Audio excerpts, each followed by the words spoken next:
Okay, 10ാം ക്ലാസ്സിലെ ഫിസിക്സിലെ first ചാപ്റ്ററിൽ നിന്ന് നമ്മൾ എന്തൊക്കെ പഠിക്കണം, എങ്ങനെ പഠിക്കണം. 6 വെയിറ്റേജിൻ്റെ മാർക്കാണ്. സോ 6 മാർക്കിൻ്റെ ഒരു ചാപ്റ്റർ ആയതുകൊണ്ട് തന്നെ നമുക്ക് അതിനെ 3 സെക്ഷനാക്കി മാറ്റാം. അപ്പോൾ ഫസ്റ്റ് സെക്ഷൻ എന്ന് പറഞ്ഞു കഴിഞ്ഞാൽ ഓസിലേഷൻ റിലേറ്റ് ചെയ്തതും, സെക്കൻഡ് സെക്ഷൻ എന്ന് പറഞ്ഞു കഴിഞ്ഞാൽ ആ വേവ്സ് റിലേറ്റ് ചെയ്തതും, തേർഡ് സെക്ഷൻ എന്ന് പറഞ്ഞു കഴിഞ്ഞാൽ സൗണ്ട് റിലേറ്റ് ചെയ്തിട്ടുള്ള ജനറൽ കാര്യങ്ങളും. അപ്പോൾ അതിൽ ഫസ്റ്റ് സെക്ഷൻ എന്ന് പറഞ്ഞു കഴിഞ്ഞാൽ ഫസ്റ്റ് സെക്ഷനിൽ നമുക്ക് 3 കാര്യങ്ങളാണ് ശ്രദ്ധിക്കേണ്ടത്. അതിൽ ഒന്നാമത്തെ പോയിന്റ് എന്ന് പറഞ്ഞു കഴിഞ്ഞാൽ ഓസിലേഷൻ പഠിക്കുക, അഥവാ ദോലനം എന്നാൽ എന്തെന്ന് പഠിക്കുക. ആ ദോലനത്തോടൊപ്പം തന്നെ അതിനൊരു 2 ഉദാഹരണങ്ങൾ. ഇപ്പോൾ ഓസിലേഷൻ 2 ഉദാഹരണം പറയുകയാണെന്നുണ്ടെങ്കിൽ മോഷൻ ഓഫ് ദി സ്വിങ്, അതേപോലെ തന്നെ motion of the pendulum of the clock. ഇതൊക്കെ എക്സാമ്പിൾ ഇട്ട് കണ്ട് 2 പഠിക്കുക. അതിനോടൊപ്പം തന്നെ ആംപ്ലിറ്റ്യൂഡ് എന്താണെന്ന് പഠിക്കുക. ഒരു പിക്ചർ, ഒരു ഓസിലേഷൻ്റെ പിക്ചറൊക്കെ തന്നുകൊണ്ട് അതിൽ ആംപ്ലിറ്റ്യൂഡ് ചോദിക്കും. ആംപ്ലിറ്റ്യൂഡ് എന്ന് പറഞ്ഞാൽ വൺ സൈഡിലേക്കുള്ള മാക്സിമം ഡിസ്പ്ലേസ്മെൻറ്റാണ്. ഇക്വിലിബ്രിയം പൊസിഷനിൽ നിന്ന് ഏതെങ്കിലും ഒരു ദിശയിലേക്കുള്ള പരമാവധി സ്ഥാനാന്തരത്തിനെയാണ് നമ്മൾ ആംപ്ലിറ്റ്യൂഡ് എന്ന് പറയാം. ഇപ്പോൾ ആംപ്ലിറ്റ്യൂഡിൻ്റെ യൂണിറ്റ് ശ്രദ്ധിക്കുക, മീറ്ററാണ്. റെപ്രസെൻ്റ് ചെയ്യുന്ന ലെറ്റർ എ ആണ്. എ എന്ന് പറഞ്ഞുകൊണ്ട് റെപ്രസെൻ്റ് ചെയ്യുക യൂണിറ്റ് മീറ്ററാണ്. ഇപ്പോൾ ആംപ്ലിറ്റ്യൂഡ്, ഒരു പിക്ചർ എന്താണ് ആംപ്ലിറ്റ്യൂഡ് ചോദിക്കുമ്പോൾ നമുക്ക് എ ഈക്വൽ ടു എത്രയാണ് തന്നിട്ടുള്ളത് അതെടുത്ത് എഴുതുക. ഒരു സൈഡിലേക്കുള്ള കൺസെപ്റ്റാണ് ഇത് മനസ്സിലാക്കുക കേട്ടോ. പിന്നീട് അതേപോലെ തന്നെ രണ്ടാമത്തത് പീരീഡ് ചോദിക്കും.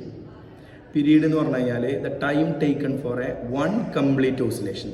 ഒരു ദോലനം പൂർത്തിയാക്കാൻ എടുക്കുന്ന സമയത്തിനെയാണ് നമ്മൾ പീരീഡ് എന്ന് പറയാം. അപ്പോൾ പീരീഡിനെ റെപ്രസെൻ്റ് ചെയ്യുന്ന ലെറ്റർ ക്യാപ് ലെറ്റർ ടി ആണ്. ടി പീരീഡ് വെച്ച് കണ്ട് നമുക്കൊരു ഓസിലേഷനൊക്കെ തന്നുകൊണ്ട് അതിൻ്റെ പീരീഡൊക്കെ ചോദിക്കാം. അതേപോലെ തന്നെ അതിൽ ഏറ്റവും പ്രധാനപ്പെട്ടത് ഫ്രീക്വൻസിയാണ്. ഫ്രീക്വൻസിയിൽ നിന്നൊരു ക്വസ്റ്റ്യൻ ഉണ്ടാവും, ചാൻസ് ഉണ്ട്. ഒരു 99% ഫ്രീക്വൻസി റിലേറ്റ് ചെയ്ത് ക്വസ്റ്റ്യൻസ് വരാം ഫസ്റ്റ് ചാപ്റ്ററിൽ നിന്ന്. അപ്പോൾ ഫ്രീക്വൻസി ഒന്ന് ഡീറ്റെയിൽഡ് ആയിട്ട് പഠിക്കണം. അതിൽ ഫ്രീക്വൻസിയിൽ 3 കാര്യങ്ങളാണ് ശ്രദ്ധിക്കേണ്ടത്. ഒന്ന്, എന്താണ് ഫ്രീക്വൻസി അല്ലെങ്കിൽ എന്താണ് ആവർത്തി എന്ന് പഠിക്കണം. അഥവാ ഒരു സെക്കൻഡിൽ ഉണ്ടാവുന്ന ഓസിലേഷൻ്റെ എണ്ണത്തിനെയാണ് നമ്മൾ ആവർത്തി എന്ന് പറയാം. The number of oscillation in 1 second is termed as frequency. അതേപോലെ തന്നെ ഫ്രീക്വൻസിൻ്റെ ഇക്വേഷൻ പഠിക്കുക. F is equal to n/t, അഥവാ number of oscillation by time. ഇനി ദോലനങ്ങളുടെ എണ്ണം 1 ആണെങ്കിൽ, അഥവാ നമ്പർ ഓഫ് ഓസിലേഷൻ 1 ആണെന്നുണ്ടെങ്കിൽ F is equal to 1/t എന്നുള്ളൊരു ഇക്വേഷനും കൂടി പഠിക്കാം. ഇനി ഈ ചാപ്റ്ററിൽ ഇവിടുന്ന് ഫ്രീക്വൻസി റിലേറ്റ് ചെയ്താണ് ചോദിക്കുക. Length of the pendulum frequency ചോദിക്കും. അത് നമുക്ക് ആ ഇക്വേഷൻ മതി, കാരണം F is equal to n/t ആണല്ലോ.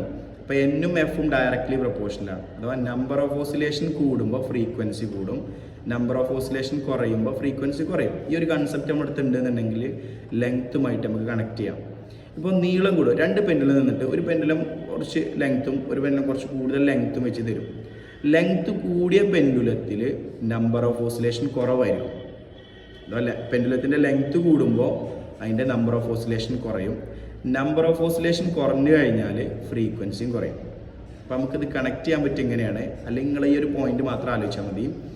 ഫ്രീക്വൻസിയും ലെങ്ത്തും തമ്മിൽ, പെൻഡുലത്തിൻ്റെ ലെങ്ത്തും തമ്മിൽ ഇൻവേഴ്സ്ലി പ്രൊപ്പോർഷനിലാണ്, വിപരീതാനുപാതത്തിലാണ്. അഥവാ ലെങ്ത്ത് കൂടുമ്പോൾ ഫ്രീക്വൻസി കുറയും, ലെങ്ത്ത് കുറയുമ്പോൾ ഫ്രീക്വൻസി എന്ത് ചെയ്യും, കൂടും. ഈ ഒരു കൺസെപ്റ്റ് വെച്ചുകൊണ്ട് പഠിക്കുക. ഇതാണ് ഇതിലെ ഏറ്റവും പ്രധാനപ്പെട്ട ഫസ്റ്റ് സെക്ഷൻ എന്ന് പറയുന്നത്. ഇനി ഇതിനോടൊപ്പം തന്നെ നാച്ചുറൽ ഫ്രീക്വൻസി അഥവാ സ്വാഭാവിക ആവൃത്തി പഠിക്കണം. സ്വാഭാവിക ആവൃത്തിയെ സ്വാധീനിക്കുന്ന ഘടകങ്ങൾ പഠിക്കണം.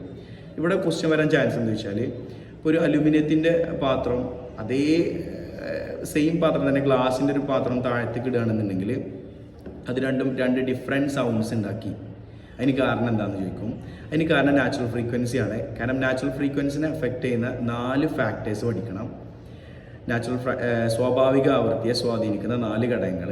ഒന്ന് എന്ന് പറഞ്ഞു കഴിഞ്ഞാൽ നീളം അഥവാ സൈസ്, പിന്നെ അതേപോലെ തന്നെ ലെങ്ത്ത്, പിന്നെ അതേപോലെ തന്നെ ഇലാസ്റ്റിസിറ്റി, അതേപോലെ തന്നെ നേച്ചർ ഓഫ് ദി മെറ്റീരിയൽ അഥവാ വലുപ്പം, നീളം, ഇലാസ്തികത, അതേപോലെ തന്നെ പദാർത്ഥത്തിൻ്റെ സ്വഭാവം.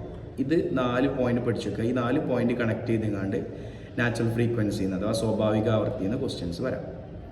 ഓക്കെ, ഇതാണ് ഇപ്പോൾ അതിൽ ഫസ്റ്റ് സെക്ഷൻ. ഇപ്പം പറഞ്ഞ പോയിന്റ് ഇതാണ്, വാട്ട് ഈസ് ഓസിലേഷൻ എന്നുള്ളൊരു കൺസെപ്റ്റ് പഠിക്കുക. കാരണം ഓസിലേഷൻ്റെ ഡെഫിനേഷൻ ചോദിക്കുകയാണെന്നുണ്ടെങ്കിൽ നമുക്ക് എഴുതേണ്ടി വരും. പിന്നെ അതിനൊരു എക്സാമ്പിളും പഠിക്കുക. പിന്നീട് ആംപ്ലിറ്റ്യൂഡ് അഥവാ ആയത് എന്താണെന്ന് പഠിക്കുക.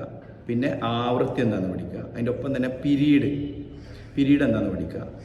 പിന്നെ F is equal to 1/t എന്നുള്ള ഇക്വേഷനിൽ നിന്ന് നമുക്ക് ടി കണ്ടുപിടിക്കാൻ പറ്റും. ടീനെ ഇങ്ങോട്ടും കൊണ്ടുവരിക, എഫിനെ അങ്ങോട്ടും കൊണ്ടുപോകുക. So T is equal to capital T is equal to 1/f എന്നുള്ളൊരു ഇക്വേഷൻ കൂടി ഉണ്ട്.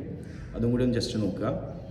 പിന്നെ നാച്ചുറൽ ഫ്രീക്വൻസി അഥവാ സ്വാഭാവികാവൃത്തിയെ സ്വാധീനിക്കുന്ന ഘടകങ്ങൾ എന്തൊക്കെയാണെന്ന് പഠിക്കുക.